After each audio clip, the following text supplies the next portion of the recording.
And John, right over here to the left.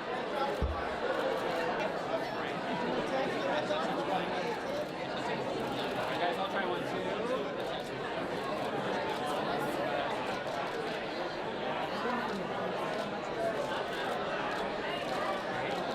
And then will you take photos of each by yourself? It was a dream of Ed and mine to do a feature film with this new technology, but it was like we had to invent the technology, in order to actually do it. But we always knew that it was about the story and the characters. It was going to entertain audiences, not just the technology. And it's so exciting. Now, 20 years later, the movie still entertains audiences. So how did this Is that all right? Okay, good. To make it work. The idea of doing toys as characters for our first film came from our knowledge and love of the medium of computer animation. Because back then, it was certain things we could do well, and certain things that couldn't. Like geometric shapes, it could do really well. Organic shapes, like a human being, was really hard. And also the world, flat floors was much easier. So we realized toys were like perfect because everything looked like plastic when it was rendered with a computer. So it's like made of plastic, man-made, primarily geometric, and they always live on flat floors in kids' room. It's like, wow, that lends itself to our medium perfectly as it is now. And I think that's the uniqueness of Pixar, of blending, because of our love of our medium and knowledge of it, we really blend, the ideas and the concepts of the subject matter with the medium where it's at in a particular time. Right, and so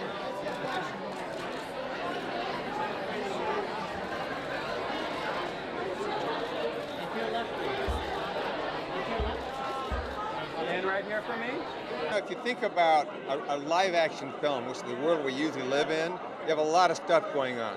With animation, you bring life to it, so the animators become the actors, and they can focus on the things, how you connect with people, and put in the subconscious things you wouldn't necessarily know about. But it's a beautiful art form. Everything from looking fairly realistic to things that are very abstract, like Inside Out. With Toy Story, we could barely make it. And what we've learned is we should always do something that we can barely make.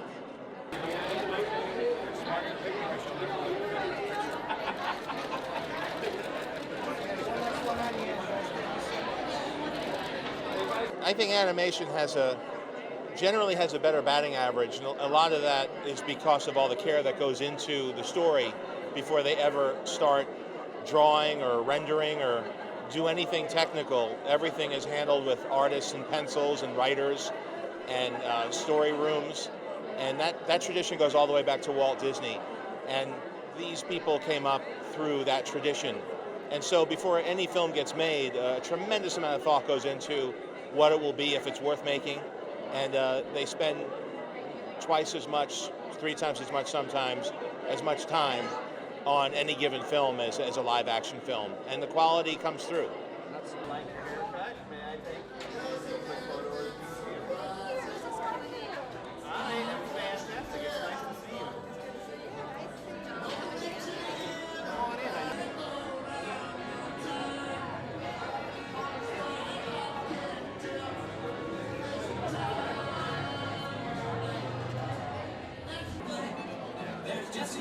They're average about $1,500 these days.